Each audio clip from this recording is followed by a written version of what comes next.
Now into chapter 2, verse 6. Who will repay each person according to his deeds. Now this is an interesting verse.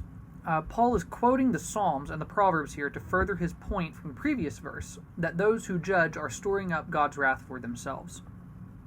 What we do not want to do is detach this verse from the rest of the letter, where Paul is going to explain how it is Christ's work that believers depend on through faith to be delivered from God's wrath. So he turns to Psalm 62:12 and Proverbs 24:12 to make the point that God repays wrath for wrath.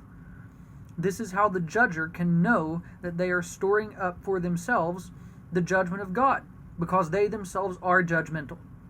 Each person is judged according to their works, and the judgmental person will be judged accordingly. Now, this creates an interesting wrinkle, because we might be tempted to start to think, well, what about the person who has good deeds? What about those who aren't judgmental? And don't worry, Paul will get there. He's building an argument, remember, and that's what we're tracking through this letter. And we'll continue with the next verse in the next video.